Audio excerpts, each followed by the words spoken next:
Fruto al 101%.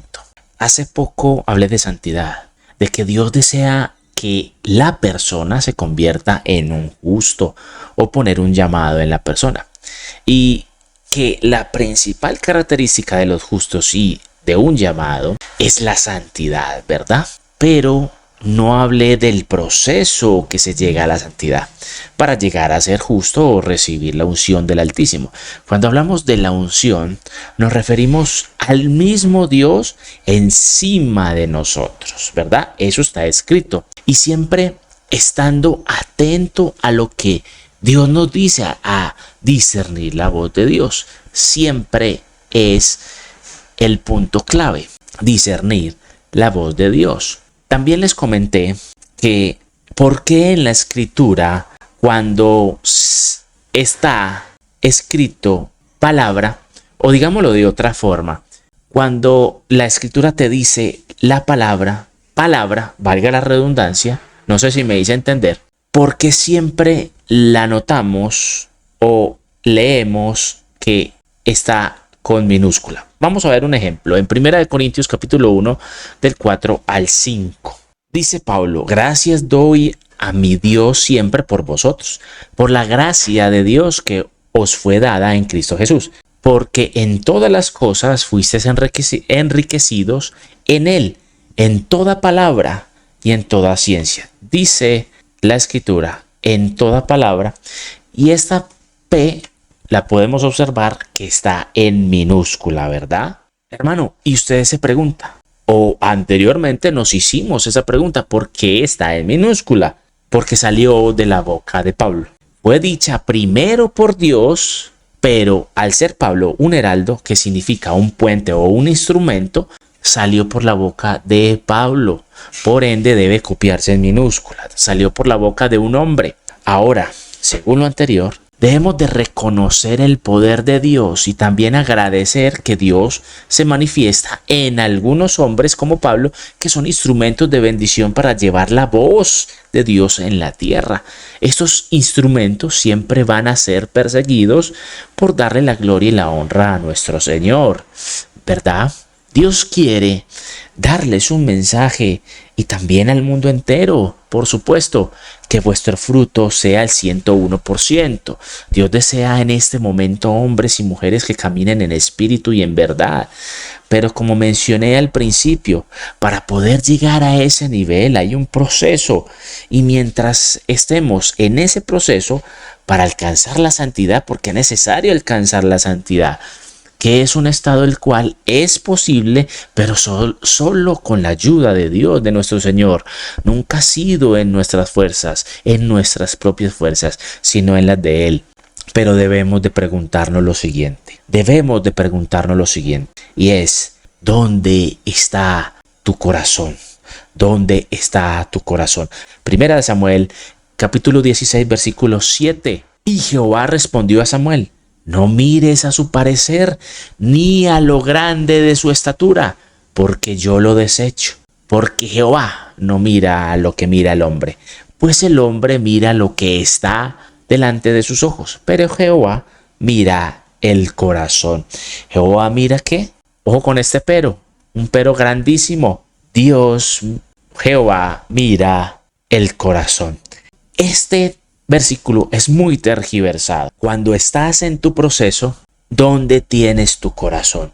Estás en el desierto. Pero cuando estás en el desierto, estás tratando de alcanzar ese 101%, orando, ayunando, pidiéndole a Dios que te quite ese pecado, el cual no has podido dejar, pero que con su gracia y su poder, Él se perfecciona en ti, en ese pecado. O vamos a ver la contraparte. Estás tranquilo, sin hacer nada, y el pecar se te ha vuelto un paisaje. Y estás ignorando la voz del Espíritu, o no estás escuchando la voz de Dios que te dice: quiero santidad, quiero santidad. Hermano, dos opciones acá, una buena y una mala. ¿Dónde está tu corazón? Cuando estás siendo procesado, estás en dejar ese pecado, tratar de alcanzar el 101%, o ignorar la voz de Dios y se te volvió paisaje ese pecado. Conclusión: Dios no mira lo que ve el hombre, los defectos o el pecado para señalar. Hermano, en este momento te voy a comentar. Mi propósito es enseñarte las Sagradas Escrituras, que escuches, disciernas la voz de Dios, que vuestro fruto abunde en vuestra cuenta. Vamos a ver Filipenses capítulo 4, versículo 17. No es que busque dádivas, sino que busco fruto que abunde en vuestra cuenta. Cuidado con este sino que busco fruto que abunde en vuestra cuenta. Sin embargo, tengamos en cuenta esto. Si el hombre no tiene en cuenta lo que Dios mismo, Él mismo le advierte a cada uno de vosotros, a cada uno estoy seguro, y lo advierte con amor, como le comenté anteriormente en otro video. Dios te ama de una manera, incluso le advierte al impío muchas cosas, porque Dios no quiere que nadie se pierda, sino que procedamos todos al arrepentimiento.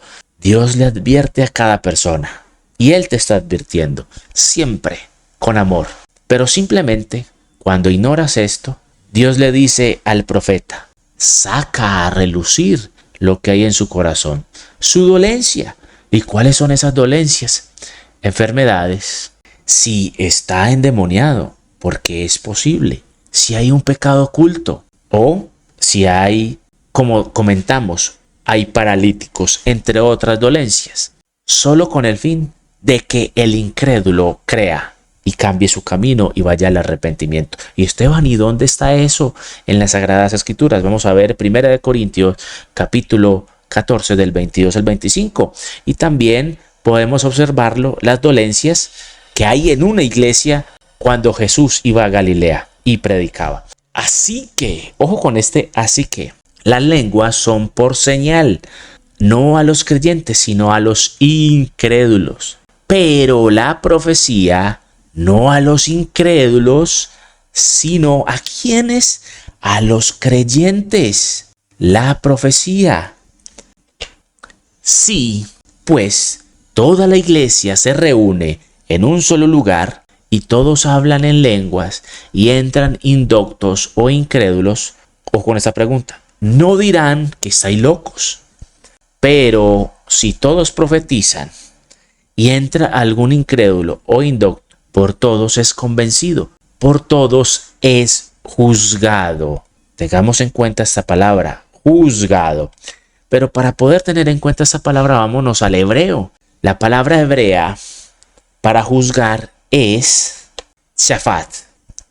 El verbo shafat se refiere a la acción de emitir un veredicto, pero también tiene connotaciones de restaurar la paz, de corregir la comunidad, de liberar la comunidad. ¿De liberar de qué? De esas dolencias. Y no se limita únicamente a un sentido jurídico negativo, sino de corrección. Hay dos formas de juzgar. Uno, para corregir y restaurar la paz, y otra en el sentido negativo, ¿cierto? Entonces, ¿puedo juzgar tu doctrina? Sí, claro, yo puedo juzgar tu doctrina, mas no puedo juzgar lo que es tu pecado, porque eso le corresponde a Dios. Le corresponde a Dios cambiarte.